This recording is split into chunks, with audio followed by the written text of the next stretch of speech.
두 번째 토픽은 오늘 봤었던 영상인데 사이버 윤성민 채널의 투마카세 좌우놀이에 대한 윤성민의 솔직한 생각편을 보고 한번 얘기해보고 싶어서 얘기해보겠습니다.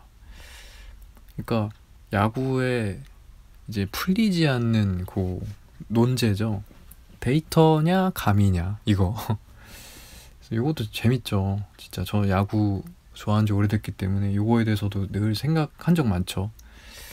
저도 요번 편을 계기로 해가지고 생각을 해보죠. 근데 저도 잘 모르겠어요. 뭐 정리 좀 잘 안 됩니다. 저는 그러니까 감이 더 우선한다라는 주의예요. 그러니까 좀 실존주의적인 느낌이에요. 그러니까 실제 해서 존재한다. 그걸 가지고 엮어서 데이터화하거나 정리된 것은 그냥 그 후의 일이다 라고 보는 편. 늘 모든 사안에 대해서 거의.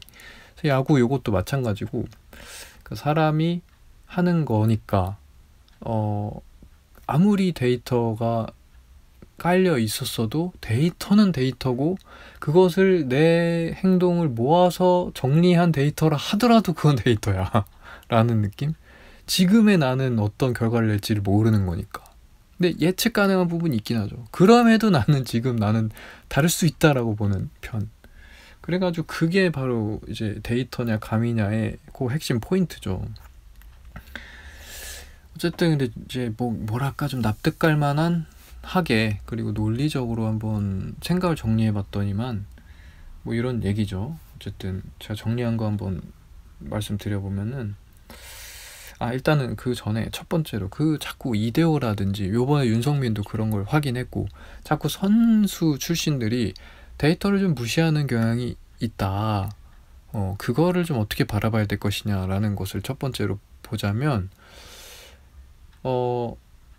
이게 본인이 했었던 일이기 때문에 어쩔 수 없다. 충분히 납득이 된다고 저는 보고요. 그러니까 뭐냐면은 예컨대 이제 우리가 직장이다 치면 그러니까 뭐 아주 딱 떨어지는 예가 아닐 수도 있습니다만 그 맥락에 가깝다는 건데 그러니까 직장인이 예를 들어서 성과를 내는데 얘가 예를 들어서 오후 4시에 성과를 냈어. 우연히.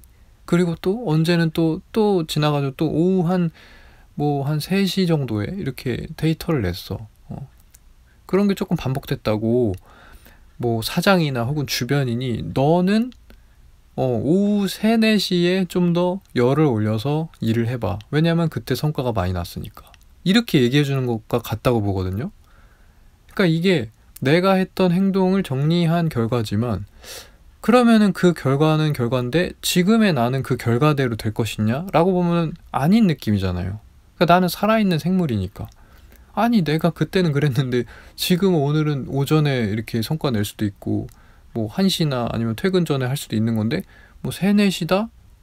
너가 그랬으니까 확률적으로 지금도 그럴 것이다? 이렇게 하면은 참고는 되겠는데 이거대로 하는 게 좀 그렇게 생각이 안 들잖아요. 그러니까 야구 선수들이 자꾸 데이터를 무시하는 게 좀 그런 맥락에 가깝지 않을까라는 것이라는 생각이 들고 이 중에서 이제 주요 토픽이었던 좌우놀이에 대해서 한번 얘기를 해보면 좌타자가 우투수의 공이 더 치기가 쉬운 게 맞죠. 좌타자 입장에서 좌투수가 던지는 공은 이렇게 등 뒤에서 와가지고 몸쪽일 경우는 이렇게 시야에서 잘 안 보이다가 이렇게 들어오기 때문에 대처할 수 있는 시간이 좀 줄고 판단할 수 있는 시간이 이렇게 상대적으로 적은 게 맞죠.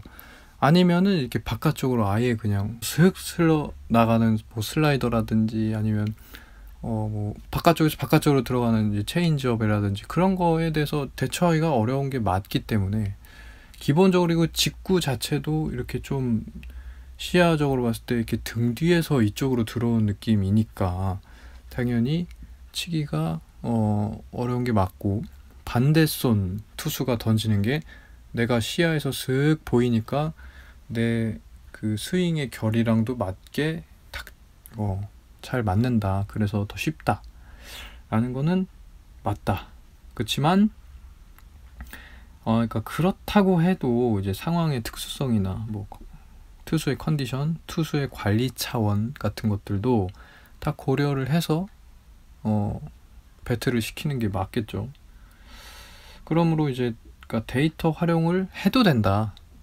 데이터를 활용을 해도 되지만 무지성으로 좌투수 나온다고 해서 좌타자를 빼거나 좌타자 나온다고 해서 무조건 좌투수를 올리는 건 바람직하지 않다. 그런 거죠. 특히나 이렇게 선발 대비 반대손 타자로 배치하는 건 이건 진짜 아닌 것 같다는 생각이 들어요. 이거는 데이터의 영역이 아니라 이거는 그냥 이 샤머니즘의 영역인 것 같아요. 그리고 데이터를 그냥 수싸움에 활용하라는 거죠. 공장 기계 찍어내듯이 좌에 강한 좌니까 성적도 그냥 그대로 나온다고 이제 믿으면은 그거는 안 된다라는 거죠. 그러니까 포인트는 결국 결과, 야구에서의 결과라는 것은 수싸움, 상황 변수, 그리고 감각 같은 것들이 총 동원돼서 동반해서 사람이 행해서 얻어지는 거지, 이게 데이터가 있었으니까 그대로 나와야 되는 거 아니야? 라는 것은 이렇게 좀 인과가 잘못되어 있다는 거. 그런 면에서 그러니까 데이터는 거들 뿐이고 감각이나 상황의 특수성이 결과를 좌우한다는 생각이 듭니다. 그러나 감독은 좀 확실히 입장 차이가 좀 있겠다는 생각이고, 왜냐면 모든 걸 책임져야 되는 진짜 대통령 같은 입장이기 때문에 의존할 근거가 필요하거든요. 그래서 데이터를 비중 있게 다뤄야 되는 게 맞다. 나 같아도 그럴 것이고 윤석민이 감독이 돼도 이대호가 감독이 돼도 그럴 것이다. 그러니까 그냥 무지성으로 감각으로만 이렇게 이 시즌을 운영할 수 있는 그런 배짱이 있는 감독은 없을 거다라는 것이고, 그렇기 때문에 데이터, 뭐 좌우놀이가 됐던 아니면 뭐 상황별 데이터가 됐던 그거를 이제 의존은 하겠죠. 그렇지만 그렇기 때문에 거기서부터 명 감독이 갈리는 것 같은 게, 데이터를 기반으로 해서 이제 뭐 상황의 뭐 특수성이나 선수의 컨디션이나 뭐 이렇게 관리 차원, 불펜의 관리 차원이나 뭐 이런 것들 다 생각해가지고 이렇게 하나의 결론을 내야 되는 거다 보니까 아무래도 데이터를 비중 있게 써야 되는 건 맞을 것이다. 그리고 좌우돌이가 아니더라도 그럼 데이터에 대한 거, 예를 들면 뭐 득점권 타율이 어떻고 상대 전적이 어떻고 이런 것들은 어떻게 지켜봐야 될 것이냐 라고 하면은 그냥 한국에서는 반점짜리인 것 같다는 생각? 왜냐면은 한국의 그 데이터라는 것이 정량적 데이터에 초점이 맞춰져 있다고 볼 수 있고, 그 정량적 데이터도 표본이 굉장히 적다고 볼 수 있기 때문에 그대로 결과값이 나온다고 기대하기는 어렵다. 그리고 그 수준의 차이라든지 아니면 그 선수의 컨디션이나 그 들쑥날쑥함, 안정감에 있어서는 그러니까 데이터가 잘 먹혀 들어갈 만한 리그라고 볼 수 있는 메이저 리그와 뭐 일본 야구에 비한다면 우리나라에 왔을 때는 그거보다는 훨씬 데이터가 맞아 들어가지 않을 정도로 변수가 많고 그 선수의 들쑥날쑥이 너무 심하다 라는 거. 그렇기 때문에 다른 일본이나 미국 야구처럼 데이터를 그대로 쓰기에는 아예 그것이 맞아 들어갈 확률이 오히려 많지 않은 다른 환경이다라는 얘기. 그래서 환경이 다릅니다. 그렇기 때문에 아직까지 우리나라에서는 데이터는 50, 나머지 50은 선수의 감이나 감독의 감이나 뭐 상황 변수 조금 뭐 0점 몇 프로라도 그렇게 해가지고 채워져서 나머지 50을 구성하고 있는 게 아닌가. 이를테면 메이저리그 같은 경우는 이제 데이터를 쓰면은 그대로 거의 결과까지 나온다는 거죠. 왜냐면은 메이저리그는 정말 수준 높은 리그, 그러니까 정말 이렇게 고르고 골라서 거기서 또 이겨내서 살아남은 진짜 0점 몇 프로들의 리그거든요.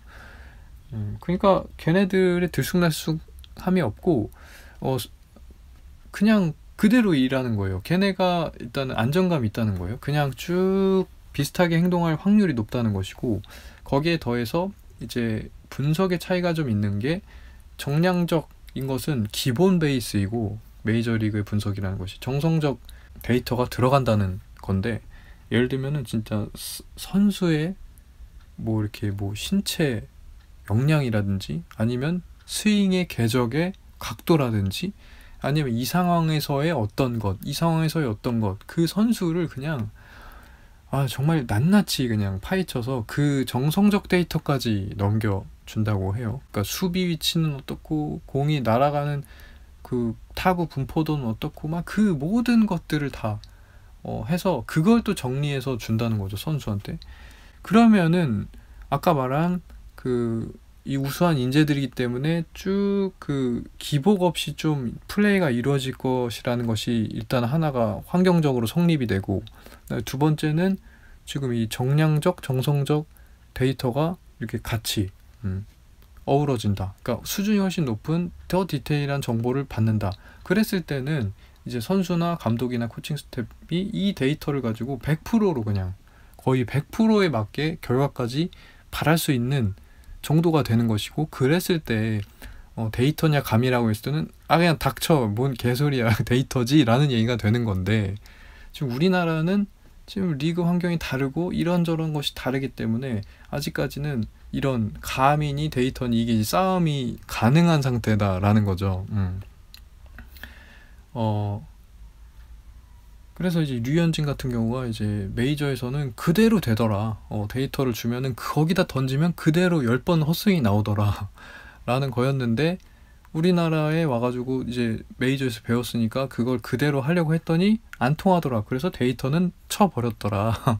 라는 얘기를 했었고, 근데 이제 그건 어디까지나 이제 진실인지 모르겠죠. 류현진도 보면 데이터 엄청 참고하는 건 아닐 사람인 것 같아서.